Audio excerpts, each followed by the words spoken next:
Ever wondered what allegations have been leveled against India on the global platform? Well, let's unravel the intricate weave of accusations and responses. A key issue often raised against India is human rights violations. These violations primarily pertain to accusations of excessive force by security forces, particularly in regions like Jammu and Kashmir. Then there's the specter of environmental issues. With rapid urbanization and industrialization, India is often accused of neglecting environmental sustainability, leading to widespread pollution and degradation of natural resources. Religious discrimination is another major allegation, with critics pointing to cases of violence and suppression against minority religious communities. However, it's important to note that India, as a democratic nation, has consistently defended itself against these allegations. The country maintains that it respects human rights, is committed to environmental sustainability, and upholds religious freedom as a core constitutional value. Now that we have an understanding of the allegations against India, let's delve deeper into the specifics.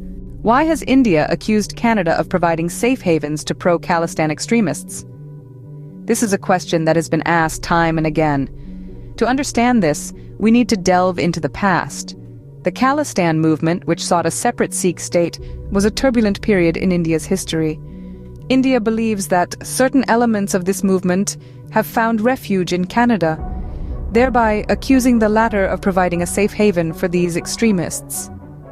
Canada, a country known for its multicultural ethos and open-door policy, has a significant Sikh diaspora. While the Canadian government maintains that it does not support any form of extremism, India's allegations suggest otherwise.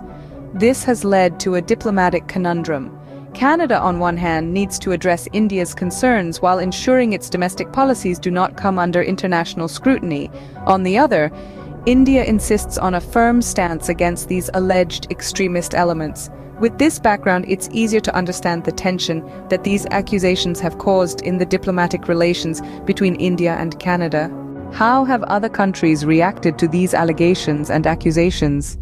The global stage has not remained silent. Reactions have been varied, exposing the nuanced nature of international relations and diplomacy.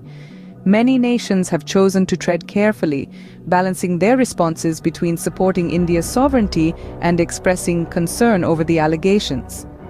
They're playing it safe, not wanting to fan the flames of an already heated situation. Some countries, however, have taken a more assertive stance. They've voiced their concerns about the alleged activities and urged for transparency and dialogue. On the other hand, India's accusations against Canada have also been met with mixed reactions. Some countries have expressed support for India, while others have rallied behind Canada, emphasizing the importance of protecting the rights of political activists. These responses, whether supportive, critical, or neutral, all play a significant role in shaping the dynamics of global politics. They influence not just the relationship between India and Canada, but also India's standing on the world stage. These reactions have certainly added another layer of complexity to the situation. What led to the suspension of visa services between these two nations? An intriguing question, isn't it? The answer lies in a complex web of diplomatic tensions and security concerns. This dramatic step was not taken lightly. The governments of both nations have cited serious issues that compelled them to suspend visa services. Security concerns are at the forefront.